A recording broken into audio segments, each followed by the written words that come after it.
Acharya SG Kittappa. அவர் திருமணம் செய்தது யாரை? கேபி சுந்தராம்பாளை. என்ன ஆணவ கொலை நடந்தது தமிழகத்தில்? ஆணவ கொலையே உங்கள் திராவிடியன் ஸ்டாக் தமிழகத்துக்கு வந்த பிறகு தான் ஆணவ கொலையே நடக்குது. அவமானம் தமிழ்நாட்டு திராவிட இயக்கங்கள் தமிழகத்தின் அழிவு சக்திங்கிறதுக்கு இந்த ஆணவ கொலைகள் ஒரு பெரிய எடுத்துக்காட்டாக இருக்குது. அதனால் நான் சொல்கிறேன், உள்ளபடியே உங்கள் கொள்கையில் உணர்வுபூர்வமாக இருந்தால் ஸ்டாலின் ஷுட் ரிசைன் நவ். என்ன சாதிச்சிருக்கீங்க? என்ன ஆட்சி இது? பேய்கள் ஆட்சி செய்தால் பிளந்து என்னும் சாத்திரங்கள்ங்கிற மாதிரி இன்னைக்கு உங்களோட கிளைமே ஃபால்ஸ் கிளைம், ஃபாலோ கிளைம் அப்படின்னு வெளிப்படையாக தெரிஞ்சிருக்கு. சரி, நிதி ரீதியாக தமிழ்நாடு என்ன நிலையில் இருக்குது? 2020-21 பிறகு ஜிஎஸ்டியில் வருமானம் கூட, ஸ்டேட்டோட சார்ஜ் உங்களோடது என்ன 27 பைசாவா? ஃப்ராடு, சீட்டு, என்ன சர்க்கார், என்ன பார்ட்டி தெரியல. ஜிஎஸ்டி வசூல் பண்ணும்பொழுதே 50 பைசா 100க்கு ஸ்டேட்டுக்கு போயிடுது. 50% தான் சென்டருக்கு.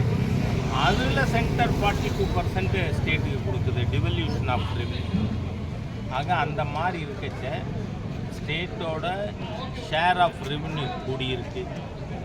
இந்த அரசாங்கம் நீங்கள் பார்த்தா சுதந்திரம் அடைந்ததிலிருந்து 70 ஆண்டுகள் வாங்கியிருக்கிற மொத்த கடன் தமிழ்நாட்டுக்கு 4,33,000 கோடி. ஆனால் இந்த 4.5 வருஷத்தில் 50 மாதத்தில் தமிழ்நாடு வாங்கியிருக்கிற கடன் எவ்வளவு? 5 லட்சம் கோடி. அது இப்போ நீங்கள் பார்த்தீங்கன்னா 4,93,000 கோடி கடன். இவர்கள் 8 மாதம் முடிஞ்சு கீழே இறங்குச்ச 5 லட்சம் கோடியாக கடன் தமிழ்நாட்டோடு இருக்குது.